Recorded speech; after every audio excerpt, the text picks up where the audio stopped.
Dans cette vidéo, je vais vous parler de ma découverte des brochos. Un brochot, c'est ça, un petit godet rempli de pigments de couleurs sous la forme de poudre. On peut en trouver en différents formats. Là, il y en a 6 de base. Il y en a du jaune, du orange, du rouge, du violet, du turquoise et du vert. Dans la palette totale, on peut en avoir une trentaine. On peut trouver plus difficilement les autres couleurs, mais ça se trouve. Alors, ce sont des pigments de couleur qui sont fabriqués en Angleterre. Alors, comment j'ai découvert d'abord, on va vous dire comment j'ai découvert ça. Ce sont ils appellent ça aussi des couleurs cristal, en fait, des couleurs un peu magiques, un peu qui font un effet feu d'artifice. Et j'ai découvert les brochos, je crois, via YouTube. J'ai vu une vidéo qui montrait. Alors c'était une vidéo en anglais, je crois. Il y a un an maintenant. Voilà, c'était l'été dernier. En fait, j'ai suivi la formation de Rémilac. Enfin, j'en ai suivi plusieurs formations de Rémilac. Et notamment, je fais partie de la première promotion, entre guillemets, de son programme Émotion. Et j'ai donc partagé aux autres membres de la communauté les brochos, les découvertes que je faisais. Au départ, moi j'ai été attirée par ces couleurs très pigmentées, très intenses, et ensuite les effets qu'on pouvait obtenir, parce qu'il y a différentes manières d'utiliser les brochos. On peut utiliser comme un pigment de couleur classique. Quelqu'un en prend le pinceau et on étale la couleur, et donc ça rend, bien sûr, on a toujours ces couleurs très intenses, mais on n'a pas cet effet waouh, cet effet feu d'artifice qu'on peut avoir quand on laisse le pigment se mettre, s'exploser sur le papier, en fait, à l'aide de l'eau.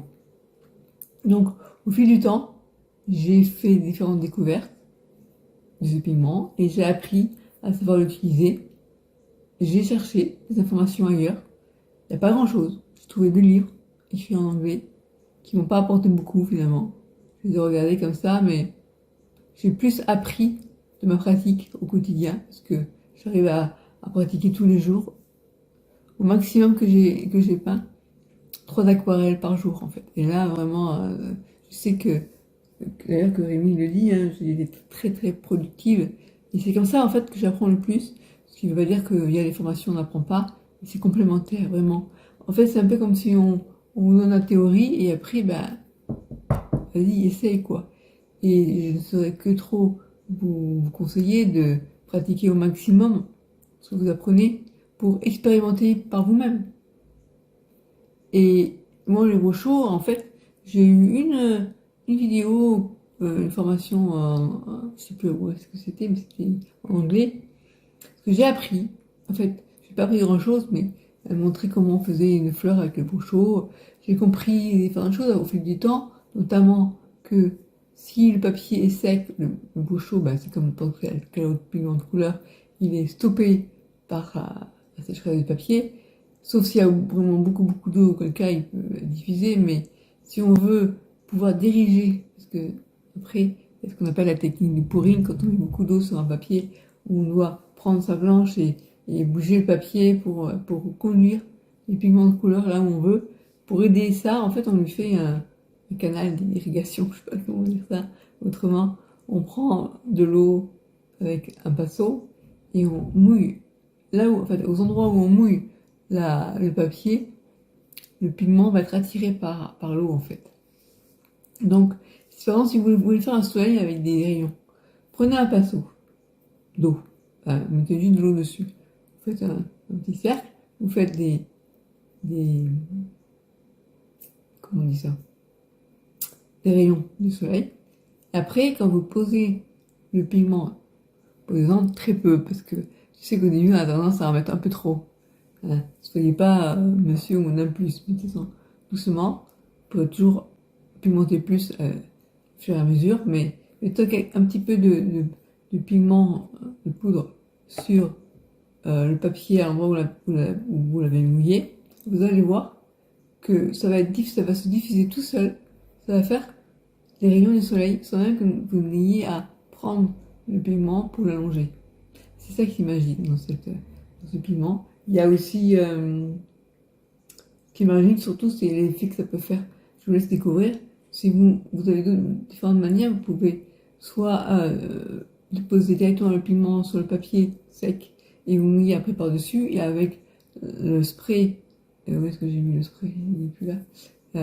C'est indispensable, le spray. C'est un peu comme vous pouvez vous passer des pinceaux au chaud, mais pas de spray.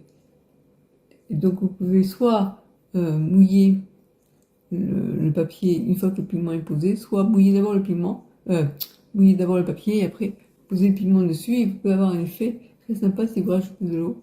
Il faut savoir doser l'eau, le pigment, ça acquiert au fil du temps. Donc, je vous répète, donc ça se présente comme ça. On fait un trou par-dessus pour pas avoir à le dévisser à chaque fois. Vous pouvez le trouver sur différents sites, notamment sur Amazon, et ça vient d'Angleterre, comme je le disais. Et il y a quoi dire de plus? Je m'en sers, moi, dans des aquarelles mixtes. C'est-à-dire, en fait, pour créer des aquarelles créatives, très ludiques, ce que j'appelle des aquarelles magiques, parce qu'on arrive à faire des effets incroyables, quoi. Et donc, je suis en train de faire une synthèse de tout ce que j'ai appris pour pouvoir l'enseigner à d'autres personnes qui voudraient apprendre. Et honnêtement, je vois pas vraiment de formation réellement comment dire, complète. Enfin, on voit des petits tutos, alors regardez ce que je peux faire, mais c'est plus ludique, c'est plus pour faire du scratchbooking, enfin, pour dans d'autres médiums. C'est vrai que moi je trouve que ça se complète très bien avec l'aquarelle, pour ceux qui aiment bien les couleurs intenses, hein, évidemment. Hein. Mais vous pouvez soit faire que du rochot pur, soit mélanger avec de l'aquarelle. Moi je vois pour certaines choses, je commence par l'aquarelle, et puis on peut faire aussi des mélanges, c'est-à-dire mélanger les pigments de couleur avec les pigments sortis du tube d'aquarelle. Voilà, en fait, pour tout vous dire, je n'ai pas encore totalement percé les mystères du rochot. Je pense qu'il y a encore d'autres expérimentations que je peux faire, d'autres explorations. Voilà, donc je suis en train d'essayer de mettre en vidéo tout ce que j'ai acquis comme connaissances dans ce domaine-là. Et puis, je suis en train d'expérimenter d'autres choses. Donc là, ce que j'appelle des aurores boréales. Vous voyez là. Et ça, pour faire cet effet-là, là, vous voyez en premier plan, c'est du la teinte neutre pour faire les sapins. Et en fait, j'ai commencé par le fond. Et je vous montrerai, j'ai fait différentes aquarelles.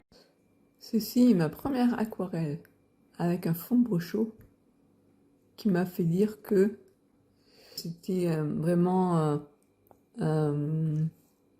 des pigments de couleur que je voulais vraiment continuer, enfin, avec lesquels j'avais vraiment envie de continuer à travailler et les intégrer dans mes aquarelles. Voilà. Pour ceux que ça intéresse, qui sont sur Montpellier, vous pourrez la voir près de Montpellier lors d'une exposition que je vais faire à la rentrée. Où j'expose. Tout ça, ça a été fait. Tout ça, ce sont des aquarelles mixtes. Donc, premier plan aquarelle et en fond, c'est du brochot. Voilà. Et là, j'ai utilisé différentes techniques dont on pose directement sur le papier et on mouille avec le spray. Et puis aussi les moments où j'étale avec du pinceau. Là, je l'ai faite en puzzle. Voilà. Et bon, après, là, tout ça, c'est que de l'aquarelle. Voilà, ça, c'est un grand format, que de l'aquarelle. Je vous invite à aller voir le lien ci-dessous, sous la vidéo. N'hésitez pas, si vous êtes intéressé par le brochot.